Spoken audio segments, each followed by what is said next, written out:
Buenas noches, buenas tardes, hermanos. Gracias, pastor, por la oportunidad que me das de compartir un pequeño mensaje con la iglesia. Eh, en esta noche voy a traerles un estudio de el quinto punto de la doctrina de la gracia, que es la perseverancia de los santos. Desde una perspectiva reformada nuestra, obviamente, ¿verdad?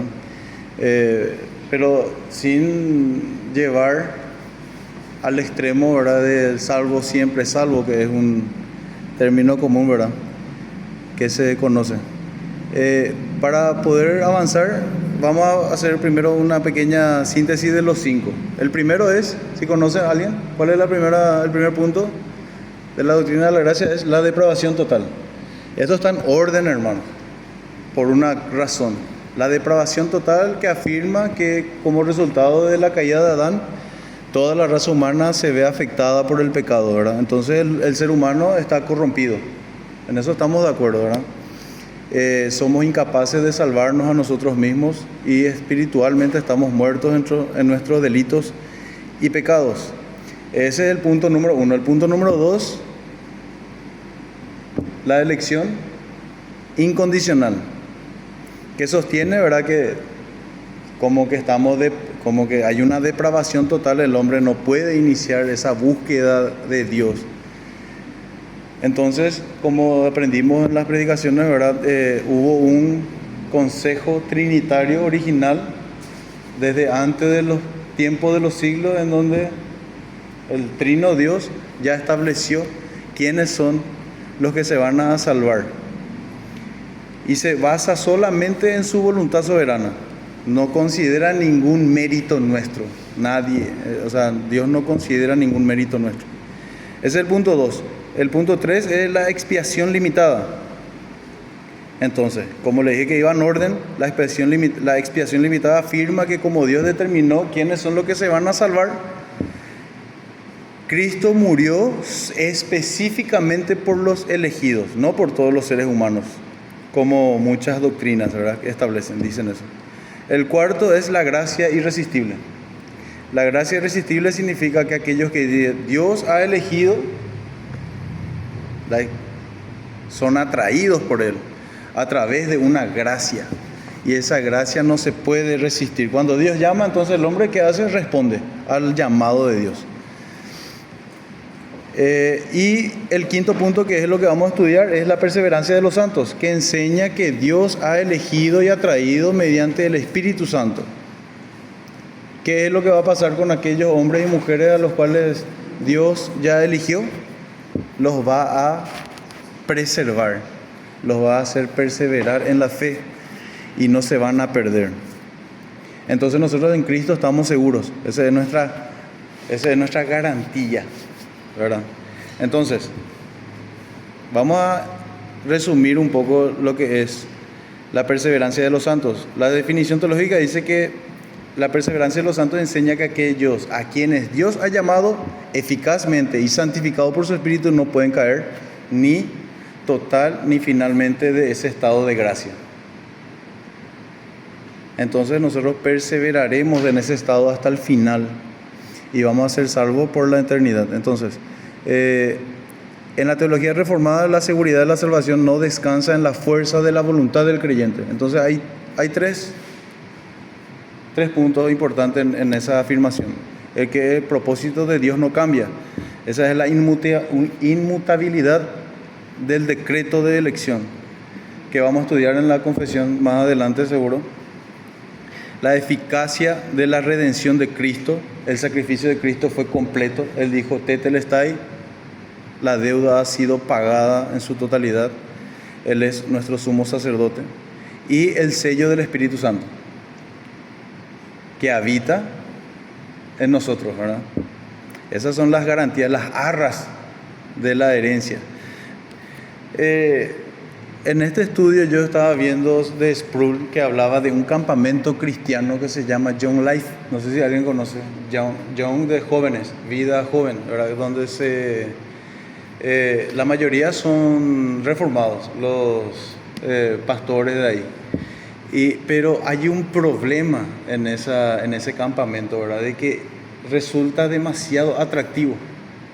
O sea, hay demasiada actividad, es demasiado lindo eso. Entonces se van muchos jóvenes en ese campamento. Está en Colorado Springs, está en Estados Unidos. Pero lo que pasa es que nunca tratan el pecado como tal. Entonces lo que pasa es que los jóvenes crecen, llegan, entran en la universidad y desprecian el Evangelio, ¿verdad? Porque no trabaja en el pecado. No da gusto para hablar demasiado del pecado, no da gusto ser confrontado de nuestros pecados. Y todos somos pecadores, ¿verdad?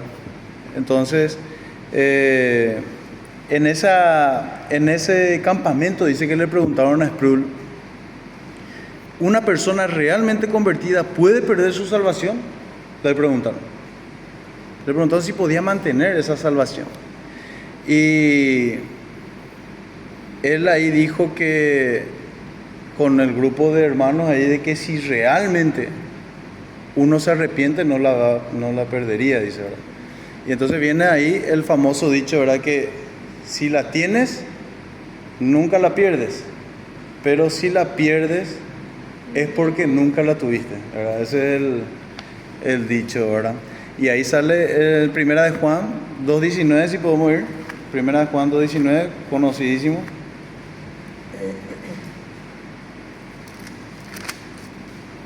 Salieron de nosotros. Primera de Juan 2:19 dice: salieron de nosotros, pero no eran de nosotros, porque si hubiesen sido de nosotros, habrían permanecido con nosotros, pero salieron para que se manifestase que no todos son de nosotros. Entonces, una pregunta antes de avanzar: ¿qué piensan ustedes? ¿Ustedes piensan que la salvación se pierde?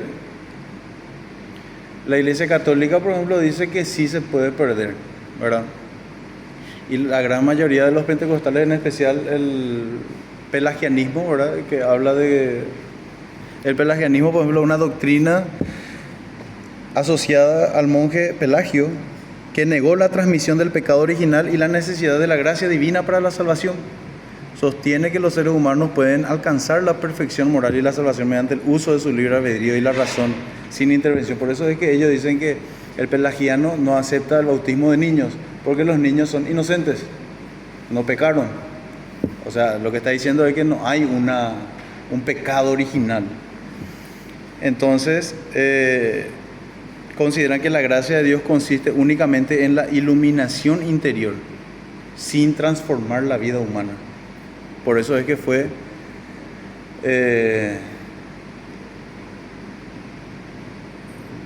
designado como hereje. O sea, el pelagianismo es una herejía. Entonces, un punto especial que vamos a hacer, ¿verdad? Que es la perseverancia de los santos. Pero vamos a hacer un versus acá: perseverancia versus preservancia, preservación. Los teólogos reformados, por ejemplo, se hizo los 5 puntos del calvinismo, las doctrinas de la gracia, y pusieron perseveración de los santos, pero al final todos los reformadores preferían la palabra preservación de los santos, porque Dios es el que preserva. O sea, la perseverancia es ya el efecto, es la preservación. La preservación es la causa, es lo que Dios hace en nosotros. Esa es la preservación, es lo que Dios hace en el cristiano, protege su fe para que no se extinga, ¿verdad? Y la perseverancia ya es el efecto, el producto ya de lo que Dios hizo, ¿verdad? La respuesta del creyente, la respuesta que nosotros tenemos. Porque debido a que Dios lo preserva, el cristiano continúa creciendo, arrepintiéndose y buscando vivir en santidad. Importante, me gustó mucho en este estudio lo que decía Sproul, porque él usó un versículo que habla de lo que Cristo ha comenzado, Cristo lo va a terminar, ¿verdad? Y la palabra en la Biblia, hay una parte que dice autor y consumador de nuestra fe, autor y consumador de nuestra fe. Y dice otra parte, somos hechura suya. Y para decir así bien directamente, ¿verdad? Yo creo de que Cristo no es que tiene un basurero por ahí porque le salió mal a alguien y se fue y tiró ahí, ¿verdad? Porque no se hizo, ¿verdad? Y plan, ¿verdad? Él no tiene un basura, o sea, no, sus productos no son basura. Si somos hechura suya, no puede ser, ¿verdad? De que había sido después nosotros nos apartamos y nos fuimos elegidos, ¿verdad? O sea, había sido la perseverancia no actuó en nosotros. Entonces, es importantísimo, ¿verdad? De que entender de que un santo, un creyente, un cristiano puede caer en pecado, puede caer, pero temporalmente, y puede perder temporalmente también el gozo de la salvación, pero el principio de fe nunca muere del todo, ¿verdad? Porque Dios nos sustenta. Y una pregunta también, ¿verdad?, que le hicieron: ¿qué sucede cuando un miembro se aparta? Es un punto sensible y práctico, ¿verdad? La perspectiva reformada aborda la apostasía cuando alguien la abandona de la siguiente manera: hay que distinguir la iglesia visible de la iglesia invisible. La iglesia visible es lo que estamos todos acá. La palabra dice que el trigo crece con la cizaña, de igual forma. Y la iglesia visible somos todos los que participamos, ¿verdad?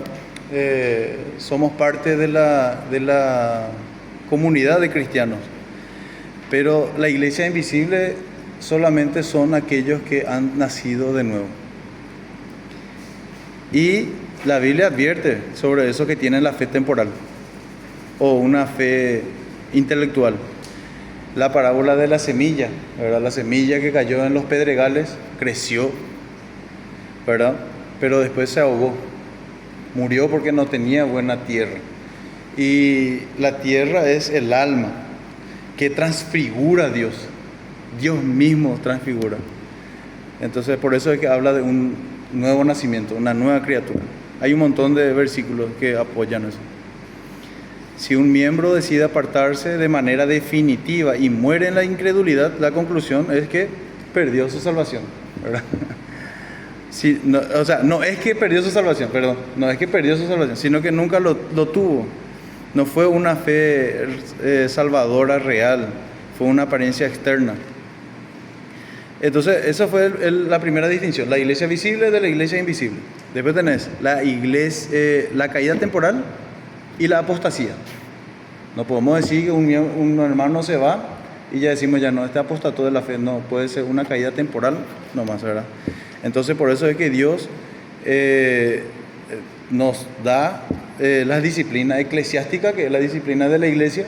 Nosotros como hermanos podemos, ¿verdad?, un medio de gracia que Dios nos da para que podamos restaurarle al que se ha desviado, y la disciplina divina, que es ya campo de Dios, ¿verdad? En donde Él corrige a ese hijo pródigo y lo trae de vuelta al arrepentimiento. Porque no puede, si es que realmente es hijo, no puede vivir en pecado impenitente para siempre. Y en cuarto punto vamos a ver los puntos de vista, que son la seguridad, la evidencia y la apostasía. La seguridad no es que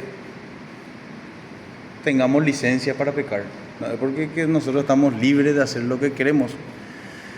Es más bien un consuelo para nuestra alma atribulada en este mundo, ¿verdad? La perseverancia también es una evidencia en la santidad de que la elección es real. Y la apostasía demuestra que la persona nunca fue regenerada por el Espíritu. Y podemos ver, para poder contradecir, vamos a contradecir un poco esta doctrina. Vamos a decir, no hay una...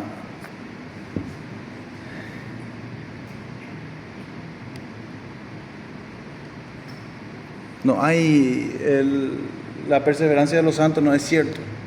Entonces vamos a irnos en primera de Corintios 9, 17.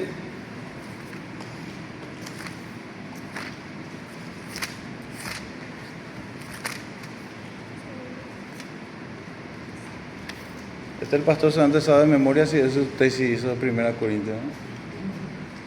Primera de Corintios 9, 17 dice, Pablo hablando, dice: Por lo cual, si lo hago de buena voluntad, recompensa tendré.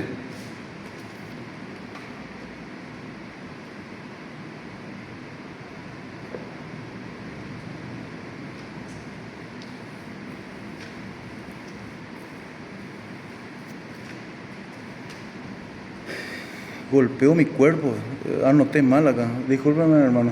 Golpeo mi cuerpo y lo hago esclavo. Ese es el versículo que estoy buscando. ¿Ah? No es porque lo quiera meter, pero el contexto de lo que estás diciendo, ¿Esta man? o sea, creo yo, ¿puedo leer? Sí, leo. Dice, pues si anuncio el Evangelio, no tengo por qué gloriarme, porque me es impuesta necesidad. Y hay de mí si no anunciar el Evangelio. Por lo cual, si lo hago de buena voluntad, recompensa tendré. Pero si de mala voluntad, la comisión me ha sido encomendada. O sea, que habla de la buena voluntad y habla de la mala voluntad. O sea, que vos seguramente estás queriendo decir otras cosas. Sí. O sea, que seas a la palabra. 27. ¿A 27? Anoté mal, ¿viste? Acá sí, está en el mismo, anoté mal nomás acá. Sino que en el versículo 27, capítulo 9, sino que golpeo mi cuerpo y lo pongo en servidumbre, no sea que habiendo sido heraldo para otros, yo mismo venga a ser eliminado. Y este es un versículo al igual que Hebreos 6 también. Este es un versículo, vamos a analizar los dos juntos. Vamos en Hebreos 6.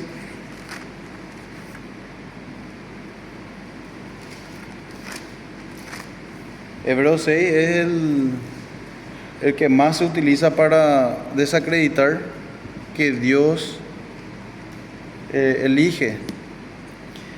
En el versículo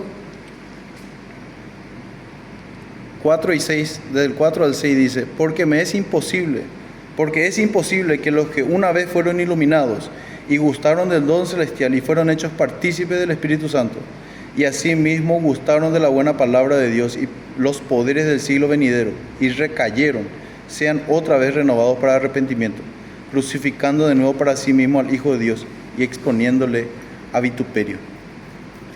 Nosotros no sabemos quién escribió Hebreos, no sabemos quién fue, pero sí vemos que hay un motivo acá por el cual se escribió esto. Y acá unos cuantos capítulos antes empieza hablando sobre el tema principal que se llevó a cabo en el Concilio de Jerusalén, que fue la doctrina judaizante. Acá le está hablando a los hebreos, a los judíos de la época. Y muchos estudiosos creen que lo que pasaba acá con la iglesia de los hebreos es que estaban viviendo en persecución. Y muchos estaban negando a Cristo para poder salvar su pellejo. Eso es lo que pasaba. Muchos estaban negándole a Cristo directamente porque no querían morir. Y es... En ese punto, por ejemplo, fíjate que es un contexto donde hay muerte. Jamás, o sea, no sé cuántas veces tenés que elevar a la potencia para comparar de repente con acá con lo que nosotros vivimos, ¿verdad? Que Sí. el evangelio de oferta, ¿verdad? Que todos venimos a Cristo porque tenemos un interés, ¿cierto? Entonces, vos en aquella época, ¿verdad? Había muerto, muchos pastores ya se les mató. Ahí en el Río Sí, sí, habla. muchos pastores se les mató, perdían sus bienes, su trabajo, perdían todo. Hoy día, el creyente, ¿qué pierde? No pierde absolutamente nada. El creyente se va no por perder, el creyente se va para ganar lo que es el consumismo, ¿verdad? Para mejorar su vida, su estándar económico, para eso se va a creyente. Ahora, vamos a ver dos puntos ahí. Ayer estaba hablando con el pastor José de Chile. Le dije al pastor José, si dos personas son llamadas al ministerio, ¿verdad? Una persona es llamada de cátedra, ¿verdad? Y y otra persona es llamado de una familia social moralista, ¿verdad? ¿Quién va a ejecutar mejor su ministerio? Evidentemente, ¿verdad? El moralista, es llamado de una sociedad moralista. O sea que una familia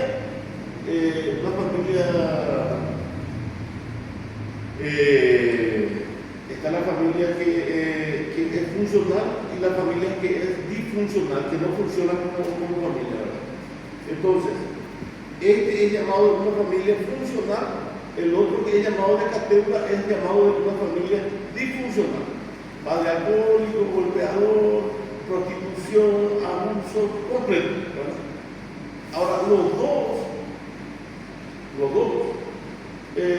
por el camino, ¿verdad? Acatando su fe, ¿ya? Y los dos se van al mundo. El moralista se va a su mundo y el otro se va a su mundo. Y el ser humano, nosotros, nuestro contexto, ¿qué diríamos? No, ese que se va a categorizar otra vez, ese nunca fue.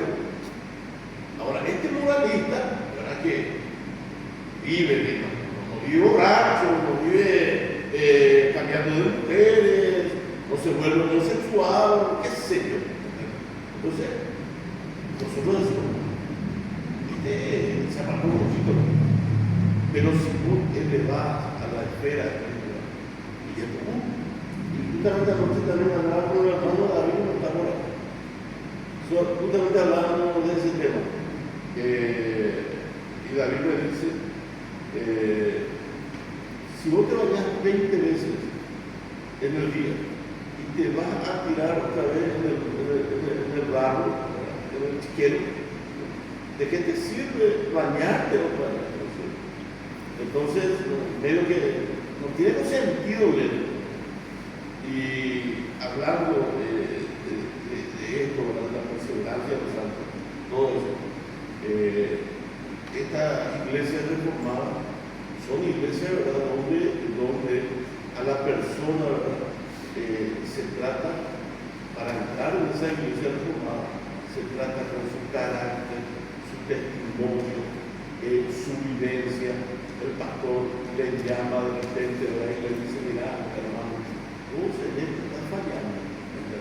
Hay una confrontación.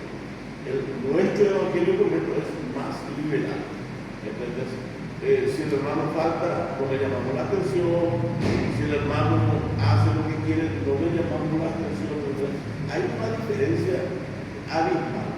Ellos, por ejemplo, la reforma sostiene salvo siempre salvo.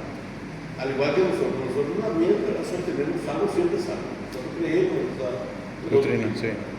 Pero la doctrina de ellos, en el sentido práctico, no en el sentido teológico, porque nosotros vamos mucho a la teología, mucho al conocimiento, pero la parte práctica, ahí fallamos, ¿verdad? Entonces, la iglesia del pastor por ejemplo, son más minuciosos. El pastor se acerca, le habla al hermano, ¿verdad? Se crea un ambiente de tensión, pero ellos no te dejan llevar de que te vayas, hermano. Hoy en día, por ejemplo, vamos a ver nuestra iglesia, le hablamos, hermano, te contesta mal. ¿Entendés? Te trata mal, te dice lo que quiere, o te dice no. O aléjate, ¿verdad? Esa tensión, ¿verdad?, que se genera, no tendría por qué generarse, porque nosotros estamos en una iglesia en la que constantemente necesitamos exhortarnos uno a otro, ¿verdad?, y mejorar en nuestra responsabilidad con nosotros. Entonces, ese punto, ¿verdad?, abismal que hay entre una iglesia reformada y nosotros, ¿verdad?, es demasiado grande, y es algo que nosotros tenemos que afrontar como iglesia, como individuo, ¿verdad? Yo tengo que tratar de no ofenderle al hermano, ¿verdad? Tengo que tratar de no solo conocer al Dios de la teología, sino que yo pueda transmitir el carácter de Dios. ¿Entendés? Porque en definitiva, lo que vos estás diciendo ahí, ¿verdad?, de la perseverancia de los santos, que Dios va a terminar esa obra, ¿verdad? Pero esa obra, ¿cómo Dios va a terminar de repente si uno pone de tu parte? Y de tu obra. Porque se presume que Dios está en la vida de la persona, en el carácter de la persona, en nuestra vida está, ¿verdad? Y Él está, ¿qué está haciendo? Está transformando nuestra vida. Pero vamos a ponerle un año que te convertiste y te hablan de enojar. 5 años, 10 años, 15 años, 20 años. Y seguí enojándote. Entonces, ¿cuál es el tema? Es que verdaderamente lo más probable es que estás adorando a un Dios que no conoces, ¿verdad? Porque el Dios de la Biblia, su carácter es inmutable y es a lo que justamente fue llamado Adán y Eva, ¿verdad? Dios le creó del polvo de la tierra y ¿qué hizo? Le llevó, ¿verdad?, al jardín del Edén. Y en el jardín del Edén, ¿qué tenía que hacer? Tenía que labrar la tierra allá. Y para nosotros labrar la tierra, ¿qué es? Es labrar, ¿verdad?, nuestro carácter y que vivamos ese cristianismo en el cual hemos creído. Ese sería, ¿verdad?, el punto final de la sana doctrina. ¿Cierto? Y a eso tenemos que apuntar y a eso tenemos que llegar.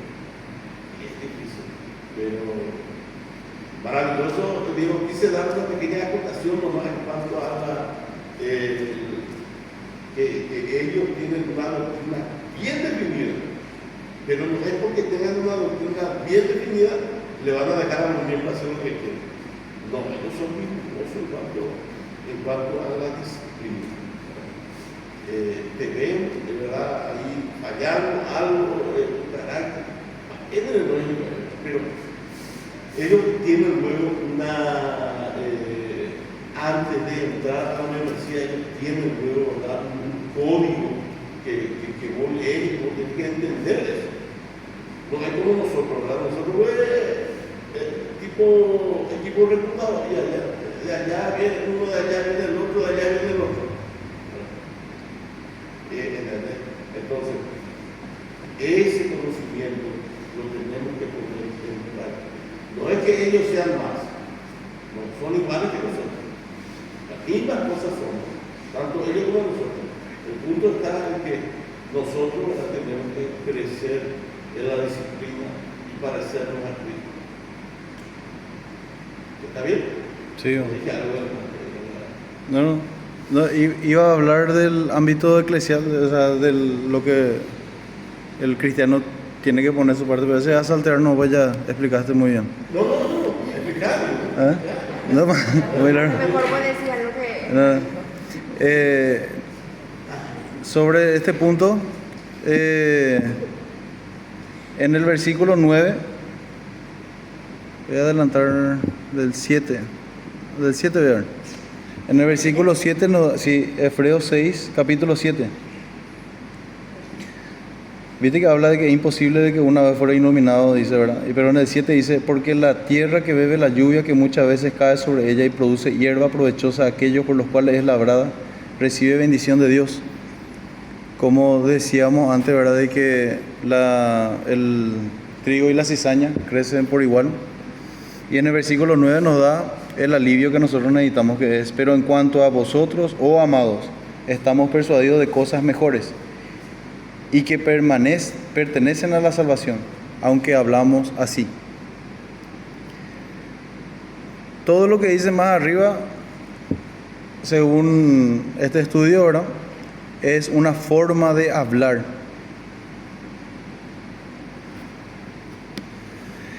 Y lo que acompaña a la salvación es la perseverancia. ¿Qué es lo que le acompaña a la perseverancia? Es la salvación. Todos podemos tener una caída fuerte. Ahora la pregunta va a ser si es que podemos tener una caída total y final. Que Judas, por ejemplo, Judas era miembro de la comunidad apostólica. Él participó del ministerio terrenal de Jesucristo acá en la tierra. Pero cuando se acerca Jesús a él para decirle: lo que tienes que hacer, hazlo pronto, le dice, ¿verdad? Él se fue, le traicionó, se fue y se ahorcó. Y la Biblia también dice que él fue un diablo desde el principio, dice. Y Jesús predijo que haría eso, cuando le dijo: ve y haz lo que tengas que hacer pronto. Y en esa misma mesa, en esa misma noche, en el aposento alto, a Pedro también, ¿verdad?, le dice: me negarás 3 veces, le dice. Pero no termina ahí, le dice, Pedro, ¿qué le dice? Le dice: yo jamás todos te van a dejar, yo jamás te voy a hacer eso. Y interesante de ver ahí, ¿verdad?, cómo Jesús, ¿verdad? Sí. Porque después Jesús le dice, el diablo, Satanás, pidió para zarandearte como a trigo, pero yo oré, ¿verdad? Yo rogué para que he rogado por ti, y una vez que regreses, ve y fortalece a tus hermanos. No le dijo la misma cosa a Judas. A Judas le dijo: ve, anda, haz lo que tenés que hacer, y rápido. Pero a Pedro le dice: me vas a negar. El otro le dice: yo no te voy a negar jamás, ¿verdad? Y pasa lo que pasó ahí, ¿verdad? Simón.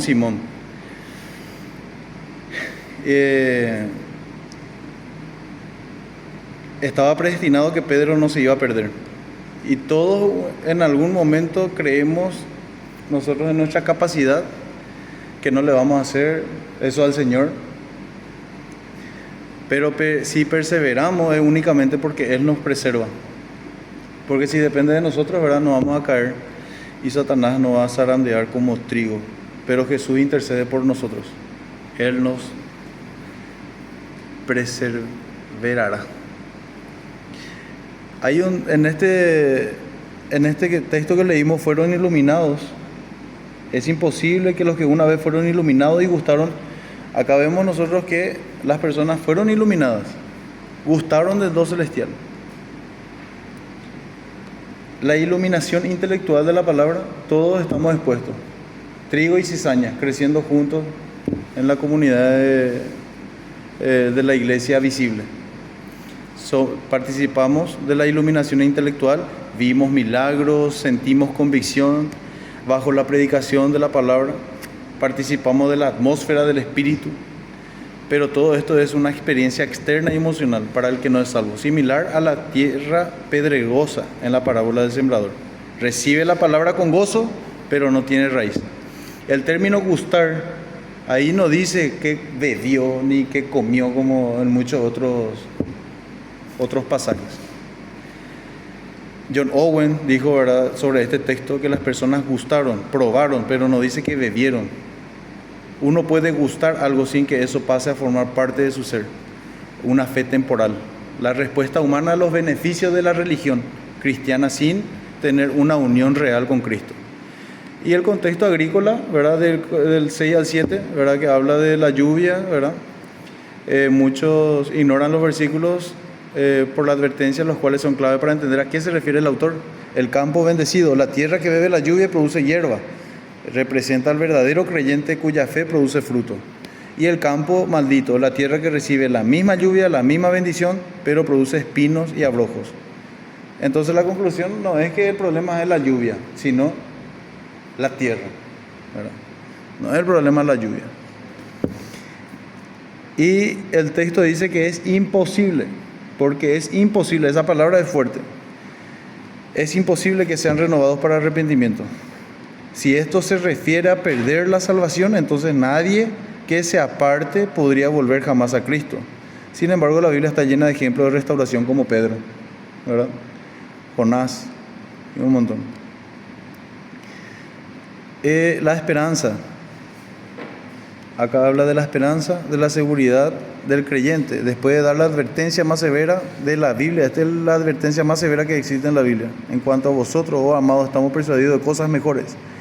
El autor hace una distinción. La experiencia de los versículos 4, 6, iluminación, gustar el don, no son necesariamente las cosas que pertenecen a la salvación.